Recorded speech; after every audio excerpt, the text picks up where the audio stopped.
അതുപോലെ ഒരുപാട് ആളുകൾ ഇപ്പോഴും ഇവിടെ എത്തിക്കൊണ്ടിരിക്കുന്നുണ്ട്. ഈ പൊതുദർശനം ഇനിയും മണിക്കൂറുകളോളം നീണ്ടേക്കാമെന്ന് തന്നെയാണ് നമുക്ക് ഇവിടുന്ന് ഈ രംഗം കാണുമ്പോൾ മനസ്സിലാവുന്നത്. എല്ലാവരുടെയും കണ്ണുകൾ നിറഞ്ഞ ഒരു അവസ്ഥ. ചുറ്റും വളരെ ഇടുങ്ങിയ ഒരു സ്ഥലമാണ്. അതുകൊണ്ട് തന്നെ സ്ഥല പരിമിതി ഏറെയുണ്ട്. കൂടുതൽ ആളുകൾ വന്നാൽ ഇവിടെ അകത്ത് കയറാൻ കഴിയാത്ത സ്ഥിതിയുണ്ട്. അതുകൊണ്ട് തന്നെ നിയന്ത്രിച്ചുകൊണ്ടാണ് ആളുകളെ ഇങ്ങോട്ട് കയറ്റുന്നത്. അത് നമുക്ക് തത്സമയ ദൃശ്യങ്ങളിലൂടെ തന്നെ കാണാൻ. എന്തായാലും ഇത് ഇനി മണിക്കൂറുകൾ നീണ്ടും എന്ന് തന്നെയാണ് നമുക്ക് മനസ്സിലാക്കാൻ സാധിക്കുന്നത്. വിവിധ രാഷ്ട്രീയ പാർട്ടി പ്രതിനിധികളുണ്ട്, MLA മാരുണ്ട്, മന്ത്രിമാരുണ്ട്, കർണാടകയിലെ നിരവധി ഇത്തരത്തിലുള്ള ഉദ്യോഗസ്ഥരുണ്ട്. പോലീസ് അകമ്പടിയോടുകൂടി അർഹിക്കുന്ന അംഗീകാരത്തോടുകൂടി തന്നെയുള്ള ഒരു യാത്രയപ്പ് ഇനി അന്ത്യവിശ്രമത്തിന്റെ മണിക്കൂറുകളിലേക്കാണ് കിടക്കാൻ പോകുന്നത്. വീടിന് തൊട്ട് പിറകിലായി പ്രത്യേകം ഒരുക്കിയ ആ സ്ഥലത്ത് ഇനി അർജുൻ ഒരു ഓർമ്മയായി ഉണ്ടാകും. എൽദോ റൈറ്റ്, അർജുൻ്റെ ഓർമ്മ അത് എന്നും നിലനിൽക്കും. പൊതുദർശനം നടക്കുകയാണ്. തിങ്ങി അർജുൻ്റെ വീട്ടിലേക്ക് അണമുറിയാതെ ആളുകൾ എത്തിക്കൊണ്ടിരിക്കുകയാണ്. അർജുന് വേണ്ടി, അർജുനെ ഒന്ന് കാണാനായി, അർജുനെ അവസാനമായി ഒന്ന് യാത്ര പറയുവാനായി എത്രയോ കിലോമീറ്ററുകൾ അപ്പുറത്ത് നിന്ന് ഒക്കെ എത്തിയ ആളുകളാണ് അവിടെ എത്തിയിരിക്കുന്നത് കണ്ണാടിക്കുള്ള വീട്ടിലേക്ക്. ആ വീട്ടിൽ നിന്ന് തിരിയാൻ പാകത്തിനുള്ള സ്ഥലമില്ല. അവസാനമായി അന്ത്യാഞ്ജലി അർപ്പിച്ചവരെ ഒന്ന് ഒരു നിമിഷം നൽകി വളരെ വേഗത്തിൽ പുറത്തേക്ക് വിടുന്ന ക്രമീകരണമാണ് നമ്മളവിടെ കാണുന്നത്. ഈ പൊതുദർശനത്തിന് ശേഷമായിരിക്കണം നമുക്ക് ഇനി മറ്റ് സംസ്കാര നടപടികളിലേക്ക് പോകാൻ കഴിയുക. രാവിലെ 6 മണിക്ക് എത്തിച്ചേരുമെന്ന് കരുതിയതാണ്. പക്ഷേ എത്തിയപ്പോൾ 9 മണി പിന്നിട്ടു. ആ 3 മണിക്കൂറിൻ്റെ വ്യത്യാസം എന്തുകൊണ്ട് വൈകി എന്നുള്ള ചോദ്യത്തിന് ഉത്തരം അത് സ്നേഹവായ്പ ഏറ്റുവാങ്ങി അർജുൻ കടന്നു വരികയായിരുന്നു. അർജുൻ വന്ന വഴിയിലൂടെ അതാണ് ആ സ്നേഹം, ആ ഏറ്റുവാങ്ങൽ അതിപ്പോഴും തുടരുകയാണ്. അർജുനെ ഇപ്പോഴും നെഞ്ചോട് ചേർത്ത് ഓരോരുത്തർ ഇതുവരെയും കണ്ടിട്ടില്ല. അർജുനെ ഒന്ന് ഹസ്തദാനം ചെയ്യാത്ത ആളുകളായിരിക്കും അതിൽ ഭൂരിഭാഗവും. അർജുനെ ഒരിക്കൽ പോലും കണ്ടിട്ടില്ലാത്തവരായിരിക്കും. ഒരുപക്ഷെ ഈ ടെലിവിഷൻ സ്ക്രീനിലും പത്രങ്ങളിലും കണ്ട ഫോട്ടോ അതായിരിക്കും അർജുൻ എന്ന യുവാവിനെ പറ്റിയുള്ള ഓർമ്മ.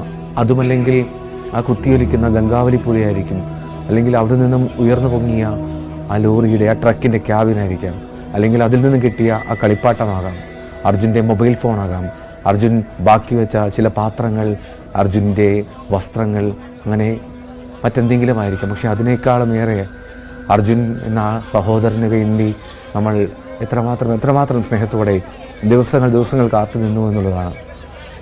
ആ സ്നേഹത്തിൻ്റെ, ആ സഹാനുഭൂതിയുടെ, ആ മനുഷ്യത്വത്തിൻ്റെ ഉദാഹരണം അർജുൻ്റെ വീട്ടുമുറ്റത്ത് നമുക്കിപ്പോൾ കാണാൻ കഴിയുന്നു. എത്രമാത്രം ആളുകളാണ് അവിടെ എത്തിക്കൊണ്ടിരിക്കുന്നത് എന്ന് കാണുക. അർജുൻ്റെ വീടിന് മുന്നിലെ ആ വഴി അത് ഇടുങ്ങിയതാണ്, ചെറിയ വഴിയാണ്. ആ ഗേറ്റ് കടന്ന് ഉള്ളിലേക്ക് കയറാൻ കാത്തു നിൽക്കുന്ന ആളുകളെ നോക്കുക.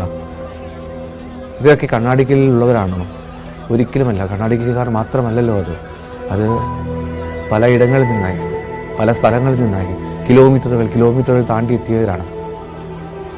അർജുനെ എപ്പോഴൊക്കെയോ മനസ്സിലേറ്റിയവർ, നെഞ്ചിലേറ്റിയവർ, ഉള്ളുലഞ്ഞ് ആ വീട്ടുമുറ്റത്തേക്ക് ആദ്യമായി എത്തുന്നവരാണ് അതിൽ അധികവും. മണിക്കൂറുകൾ നീണ്ട കാത്തിരിപ്പാണ് അവർക്ക്. ഒരുപക്ഷെ ഇന്നത്തെ ജോലിയൊക്കെ ഉപേക്ഷിച്ച് നിൽക്കുന്ന എത്രയോ പേരുണ്ടാകും. ആർക്കു വേണ്ടിയാണ്? ഒരിക്കലും പരിചയമില്ലാത്ത അർജുൻ എന്ന ഏതോ ഒരു യുവാവിന് വേണ്ടി. പക്ഷേ ഇന്ന് മലയാളികളുടെ പ്രിയപുത്രനാണ്, പ്രിയ സഹോദരനാണ് അർജുൻ ഓർമ്മയാവുകയാണ് ഈ ദിവസം. ആ കാത്തിരിപ്പിൻ്റെ 75-ാം നാളിൽ അർജുൻ വീട്ടിലേക്കെത്തി. ഇന്ന് ഒരു പിടി ചാരമായ അർജുൻ മാറും. അതിനു മുമ്പ് അർജുനെ ഒന്ന് കാണാൻ വേണ്ടിയുള്ള കാത്തിരിപ്പാണ് ആ കാണുന്ന നീണ്ട നിര, ആ തിങ്ങി നിറഞ്ഞെത്തുന്ന ആളുകൾ. നേരത്തെ ആകാശ ദൃശ്യങ്ങളൊക്കെ എത്രമാത്രം ആളുകളാണ് ആ വീട്ടിലേക്ക് ഇങ്ങനെ ഒഴുകി എത്തുന്നതെന്ന് പ്രകടമായിരുന്നു. എത്രമാത്രം ആളുകളാണ് ഇപ്പോഴും കിലോമീറ്ററുകൾക്കപ്പുറം നിന്ന് ഇപ്പോൾ ക്യൂ നിന്ന് വരിയായി നിന്ന് കാണുക. എത്രമാത്രം ദൂരെ നിന്നാണ് ആളുകൾ വരിയായി നിന്ന് അർജുൻ്റെ വീട്ടിലേക്ക് എത്താൻ ശ്രമിക്കുന്നതെന്ന് നോക്കുക. അവിടെ ആർക്കും പരിഭവങ്ങളോ പരാതികളോ ഒന്നുമില്ല. അർജുൻ്റെ മുഖമൊന്ന് കാണാൻ പോലും കഴിയില്ല. ഒരുപക്ഷെ അവിടെ വെച്ചിരിക്കുന്ന ഫോട്ടോയിലായിരിക്കും അർജുനെ കാണുക. കാരണം ആകെ മൂടി പൊതിഞ്ഞിരിക്കുന്ന അർജുനെ എങ്ങനെ കാണാനാണ്? എങ്കിലും അർജുന് വേണ്ടി ആ വീട്ടിലേക്ക് എത്തുന്ന മനുഷ്യർ, അത് കേരളത്തിൻ്റെ മാത്രം പ്രത്യേകതയായിരിക്കും, കേരളത്തിൻ്റെ മാത്രം സ്നേഹമായിരിക്കും. ഇത് നമ്മൾ മലയാളികളുടെ മാത്രം അനുഭവമായിരിക്കും. അർജുൻ്റെ പൊതുദർശനം അത് പുരോഗമിക്കുകയാണ്. ജനപ്രതിനിധികളുണ്ട്. സംസ്ഥാന സർക്കാരിന് വേണ്ടി മന്ത്രി AK ശശീന്ദ്രൻ അവിടെയുണ്ട്. കർണാടക സർക്കാരിന് വേണ്ടി കാർവാർ MLA അവിടെ എത്തിയിട്ടുണ്ട്. അദ്ദേഹം ആദ്യം മുതൽ ഈ ദൗത്യത്തിന് നേതൃത്വം നൽകിയിരുന്നു. ഒപ്പം തന്നെ ദൗത്യത്തിലുടനീളം ഉണ്ടായിരുന്ന AK Ashraf MLA, MK Raghavan MP, അങ്ങനെ നിരവധിയായിട്ടുള്ള ജനപ്രതിനിധികൾ, രാഷ്ട്രീയ സാമൂഹിക രംഗത്തെ പ്രമുഖർ. ഒരു തരത്തിലും ആ അർജുൻ്റെ വീട്ടിലേക്ക് ഇത്തരമൊരു നീണ്ട നിര എത്താനുള്ള സാഹചര്യം ഉണ്ടായിരുന്നില്ല. ഇത്തരമൊരു ജനസഞ്ചയം അവിടെ ഒത്തുകൂടാൻ ഉണ്ടായിരുന്ന സാഹചര്യമില്ലായിരുന്നു. പക്ഷേ ചില ദുരന്തങ്ങൾ അങ്ങനെയാണ്, ചില മരണങ്ങൾ അങ്ങനെയാണ്. അത് ഒരു നാടിനെ ഒന്നാകെ ഒന്നിപ്പിക്കും. അങ്ങനെ ഒരു നാടിനെ, ഒരു സമൂഹത്തെ ഒന്നാകെ ചേർത്ത് നിർത്തുന്ന ഒരു പ്ലാറ്റ്ഫോമായി നിൽക്കുന്നു അർജുൻ എന്ന പ്രിയ സഹോദരൻ. അർജുൻ്റെ അവസാന മണിക്കൂറുകൾ അത് പുരോഗമിക്കുകയാണ്. അർജുനെ കാത്തു നിൽക്കുന്ന നിരവധിയായിട്ടുള്ള ആളുകളെ നമുക്ക് കാണാം ആ വഴിയിലുടനീളം. ആ ടൗണിൽ നിന്ന്, ആ ചെറു കവലയിൽ നിന്ന് അല്പം ഉള്ളിലേക്ക് കയറിയാണ് അർജുൻ്റെ വീട്. ആ വഴിയിൽ മൊത്തം ജനങ്ങളാണ്. ജനങ്ങളെന്നല്ല, മനുഷ്യരാണ്. അവർ അർജുനായുള്ള സ്നേഹം, അർജുനെ എത്രത്തോളം നെഞ്ചിൽ ഞങ്ങൾ കരുതിയിരുന്നു എന്ന് വ്യക്തമാക്കുന്ന വിധത്തിൽ ആ സ്നേഹം ഇവിടെ കണ്ണീരായി, തേങ്ങലായി, ദീർഘനിശ്വാസമായൊക്കെ പകരുകയാണ് അർജുൻ്റെ വീട്ടുമുറ്റത്ത്. അർജുൻ്റെ കുടുംബാംഗങ്ങൾക്ക്, അർജുൻ്റെ കുടുംബത്തിന് സ്നേഹം നൽകുകയാണ്, കരുതൽ നൽകുകയാണ്, പിന്തുണ നൽകുകയാണ്, കരടുറപ്പുളക്കുകയാണ്.